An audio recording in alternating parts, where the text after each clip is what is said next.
Hola, un gusto estar con ustedes. Mi nombre es Rafael Peñaranda, médico pediatra, director y presentador de este podcast de salud infantil en español, Dr. Rafita Radio. Hoy nos presentamos grabando el episodio del podcast en directo. Quiero compartir con ustedes un contenido importante, un resumen de lo que es la infección urinaria en los niños, ofreciéndoles información de valor sobre lo básico de este tema en un corto episodio. Empecemos por definir la infección urinaria como la presencia de gérmenes en el tracto urinario, típicamente bacterias que producen enfermedad, o sea, que están infectando la vía urinaria. Esto produce inflamación, casi siempre con síntomas sugestivos, más evidentes en su manifestación en los niños mayores de 1 año de edad, y que orientan al pediatra durante la consulta. Estos pueden ser el ardor al orinar, el aumento de la frecuencia, o sea, van mucho pero con escasa evacuación, a esto se le llama polaquiuria en medicina, turbidez, que significa la pérdida de la transparencia de la orina, y mal olor, incluso escape involuntario en quienes ya avisan para ir al baño y hasta sangrado. La infección urinaria puede producir fiebre. De hecho, es de las principales razones de fiebre sin causa aparente en los menores de 5 años de edad.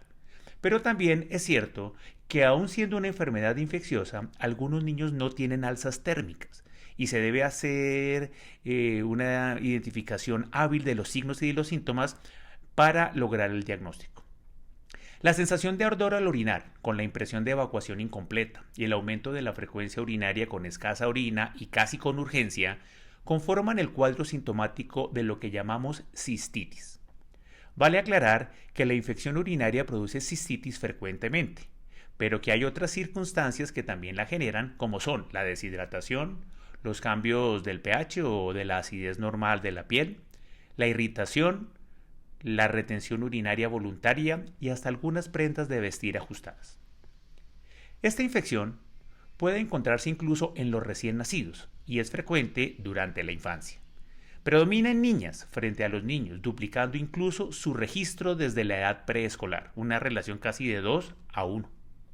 A veces hay infección urinaria con una expresión inespecífica, sin orientar claramente hacia una enfermedad como tal del aparato urinario. Por ejemplo, puede haber fiebre como única alteración, incluso solamente vómito o dolor abdominal, o simplemente irritabilidad, y aún así se debe considerar en estos casos la infección urinaria como una causa para que esto esté pasando. Esta infección ocurre frecuentemente por contaminación genital. Contaminación por las mismas bacterias que se tienen en el colon de la misma persona. Dada la cercanía de estas áreas en el cuerpo, es de mayor riesgo en las edades en las que se usa pañal, por ejemplo. Por eso es que en más del 90% de los casos, la responsable de la infección urinaria es la bacteria Escherichia coli, la E. coli, y de hecho se espera que sea esta la que se encuentre en el laboratorio. Hablemos de factores de riesgos para su aparición en la edad pediátrica. La fimosis. La fimosis es el estrechamiento casi fibroso de la piel en la punta del prepucio de los niños, que no permite una retracción adecuada. Favorece la colonización bacteriana y la posibilidad de una infección urinaria. En las niñas podemos encontrar una separación incompleta de los labios menores en sus genitales. Esto en medicina se llama sinequia de labios menores. Y tiene el mismo efecto local mecánico de la obstrucción por la cobertura de la fimosis en los niños, trayendo el mismo riesgo de colonización por las bacterias. Las malformaciones genitales en ambos sexos o el flujo vaginal persistente predisponen también a esta infección, como también el inicio temprano de la actividad sexual en los adolescentes.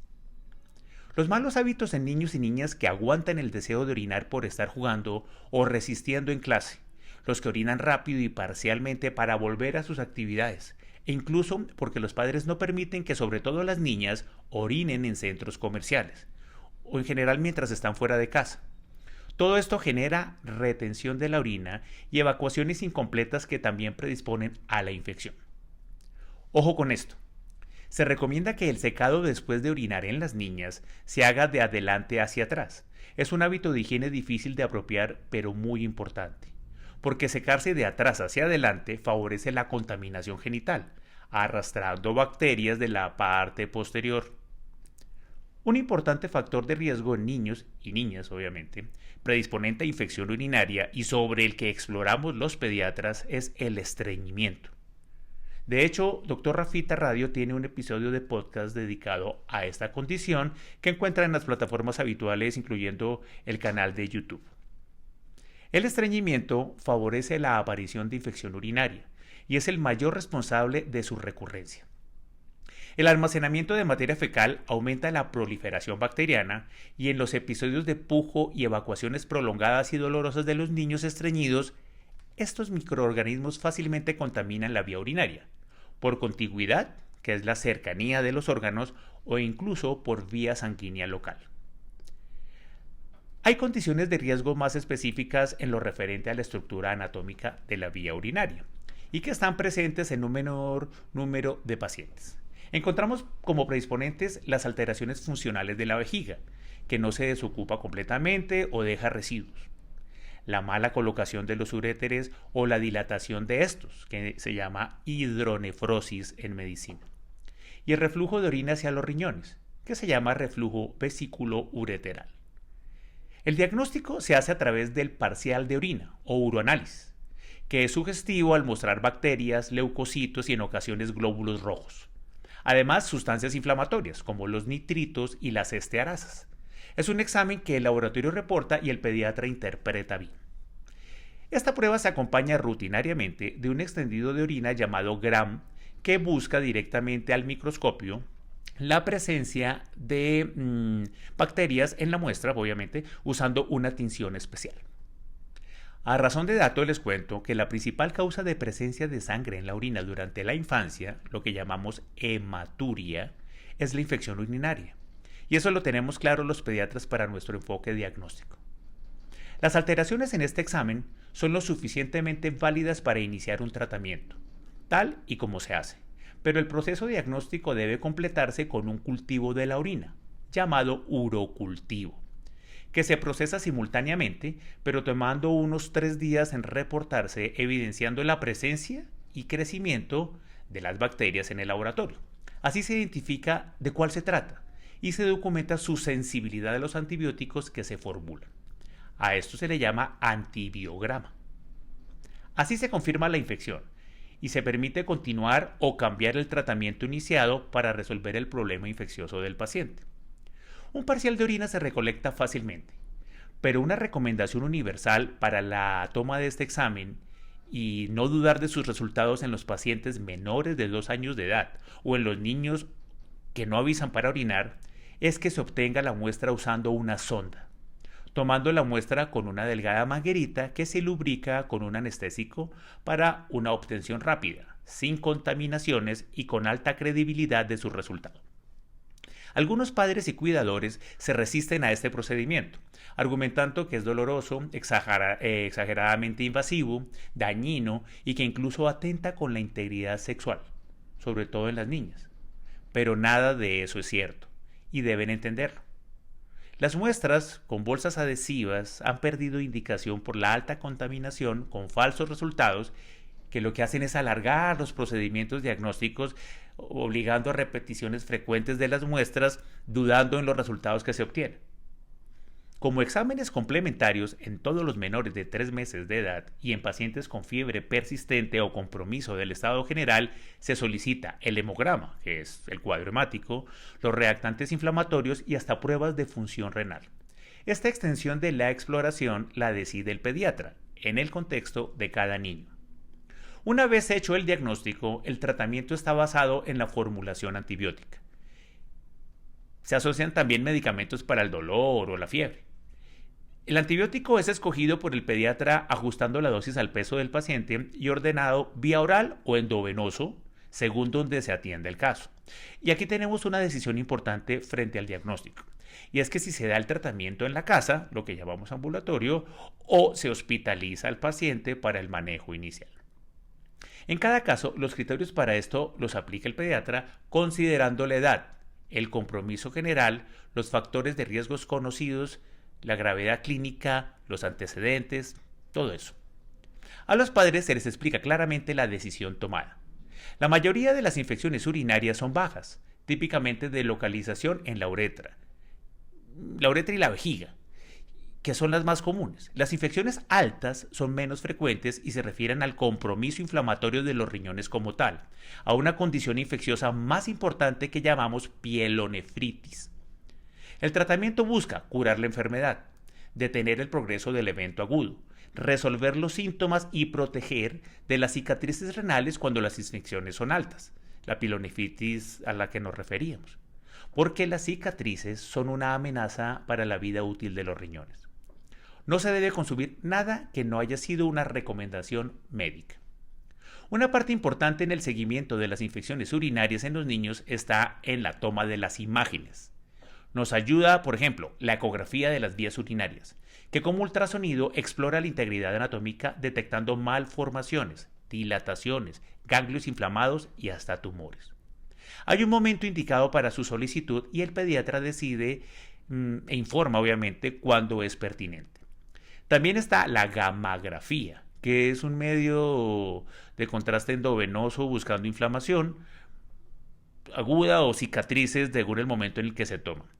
También tenemos la cistografía, que evalúa la forma, el reflujo, los residuos. Los pediatras saben cuándo solicitarlas.